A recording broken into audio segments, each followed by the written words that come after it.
ನಮಸ್ಕಾರ. ನಾ ಕುತುಬುದ್ದೀನ್ ಕಾಜಿ. ಇಂದು ರಾಮದುರ್ಗ ನಗರದಲ್ಲಿ ಲೋಕಾಪುರ್ ರಾಮದುರ್ಗ ಸವದತ್ತಿ ಯಲ್ಲಮ್ಮ ಧಾರವಾಡ ರೈಲ್ವೆ ಮಾರ್ಗದ ಮುಂದಿನ ಹೋರಾಟದ ರೂಪುರೇಷದ ಒಂದು ಸಭೆಯನ್ನು ರಾಮದುರ್ಗ ನಗರದಲ್ಲಿ ಸಾಯಂಕಾಲ ಕರೆಯಲಾಗಿತ್ತು. ಆ ಒಂದು ಸಭೆಯಲ್ಲಿ ರಾಮದುರ್ಗ ನಗರದ ಗಣ್ಯಮಾನ್ಯರು, ವ್ಯಾಪಾರಸ್ಥರು, ಬುದ್ಧಿಜೀವಿಗಳು ಮತ್ತು ರಾಜಕೀಯ ಮುಖಂಡರುಗಳು ಭಾಗವಹಿಸಿ ಮುಂಬರುವ ಕೇಂದ್ರ ಮುಂಗಡ ಪತ್ರದಲ್ಲಿ ಈ ಯೋಜನೆ ಅನುಷ್ಠಾನಕ್ಕೆ ಬರಲೇಬೇಕು, ಅದರ ನಿಟ್ಟಿನೊಳಗೆ ಆ ಒಂದು ವಿಷಯಾರ್ಥವಾಗಿ ಮುಂದಿನ ನಮ್ಮ ಹೋರಾಟ ಯಾವ ರೀತಿ ಇರಬೇಕು ಅನ್ನುವಂಥ ಸಮಾಲೋಚನೆ ಮಾಡಲಾಯಿತು.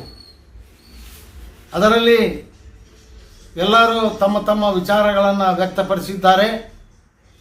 ಇವತ್ತು ಪತ್ರ ಚಳವಳಿ ಇರಬಹುದು, ಪಾದಯಾತ್ರೆ ಇರಬಹುದು, ಬಂದ್ ಕಾರ್ಯಕ್ರಮ ಇರಬಹುದು, ಅಥವಾ ಇನ್ನು ಬೇರೆ ರೀತಿಯ ವಿನೂತನ ರೀತಿಯಲ್ಲಿ ಹೋರಾಟವನ್ನು ಮಾಡಿ ಸರ್ಕಾರಗಳ ಗಮನ ಸೆಳೆಯುವ ನಿಟ್ಟಿನೊಳಗೆ ವಿಚಾರ ವಿಮರ್ಶೆ ಮಾಡಲಾಯಿತು. ಮಾನ್ಯರೇ, ಯೋಜನೆ ಅನುಷ್ಠಾನಗೊಳಿಸಲಿಕ್ಕೆ ಸರ್ಕಾರಗಳಿಗೆ ಯಾವುದೇ ರೀತಿಯ ತೊಂದರೆ ಇಲ್ಲ. ನಾವು ಸರ್ಕಾರಕ್ಕೆ ನಾನು ಸವಾಲನ್ನು ಹಾಕ್ತೇನೆ. ಯೋಜನೆ ಅನುಷ್ಠಾನಗೊಳಿಸಲಿಕ್ಕೆ ಅವರಿಗೆ ಅಗತ್ಯ ಇರುವ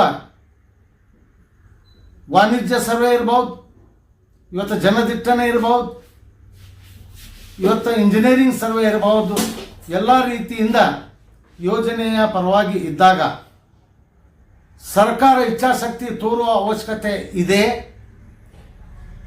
ಈ ಮುಂಬರುವ ಮುಂಗಡ ಪತ್ರದಲ್ಲಿ ಈ ಯೋಜನೆ ಅನುಷ್ಠಾನಗೊಳಿಸುವ ಕಟ್ಟುನಿಟ್ಟಾಗಿ ನಮಗೆ ಭರವಸೆ ಆತಂದ್ರೆ ನಾವು ಮುಂದಿನ ಹೋರಾಟ ಮಾಡಂಗಿಲ್ಲ.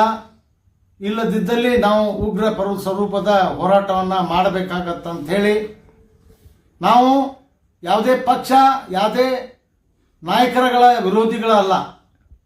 ನಾವು ಸರ್ಕಾರದ ಗಮನ ಸೆಳೆಯಬೇಕು, ಜನಪ್ರತಿನಿಧಿಗಳಿಗೆ ಎಚ್ಚರಿಕೆಗೊಳಿಸಬೇಕು, ಯೋಜನೆ ಅನುಷ್ಠಾನಗೊಳ್ಳಬೇಕು. ಅಂದರೆ ಲೋಕಾಪುರ್ ಟು ಧಾರವಾಡ ಯಲ್ಲಮ್ಮ ಸವದತ್ತಿ ಯಲ್ಲಮ್ಮನ ಎಕ್ಸ್ಪ್ರೆಸ್ ರೈಲು ಮಾರ್ಗ ಅನುಷ್ಠಾನಕ್ಕೆ ಬರಬೇಕು. ಇದೇ ನಮ್ಮದು ಒಂದು ಉದ್ದೇಶ. ನಮ್ಮದು ಯಾವುದರ ಪಕ್ಷಕ್ಕೆ ಆಗಲಿ, ಯಾವುದೇ ಒಂದು ಶಾಸಕರಿಗಾಗಲಿ, ಸಂಸದರಿಗಾಗಲಿ, ಸಚಿವರಿಗಾಗಲಿ ನಾವು ತೊಂದರೆ ಕೊಡುವ ವಿಚಾರದೊಳಗೆ ನಾವು ಹೋರಾಟ ಮಾಡ್ತಾ ಇಲ್ಲ. ನಮ್ಮದು ಒಂದೇ ಒಂದು ಉದ್ದೇಶ, ಯಲ್ಲಮ್ಮನ ದೇವಸ್ಥಾನಕ್ಕೆ ರೈಲ್ವೆ ಮಾರ್ಗ ಆಗಬೇಕು. ಈಗಾಗಲೇ ಸವದತ್ತಿ ನಗರದಲ್ಲಿ ಅರೆಬತ್ತಲೆ ಸತ್ಯಾಗ್ರಹವನ್ನು ಮಾಡಿ ಸರ್ಕಾರಗಳ ಗಮನ ಸೆಳೆಯಲಾಗಿದೆ. ಅದರಂತೆ ರಾಮದುರ್ಗ ಪಟ್ಟಣದಲ್ಲಿ ಬಂದ್ ಕಾರ್ಯಕ್ರಮ ನಡೆಸಿ ಸರ್ಕಾರಗಳ ಗಮನ ಸೆಳೆಯಲಾಗಿದೆ.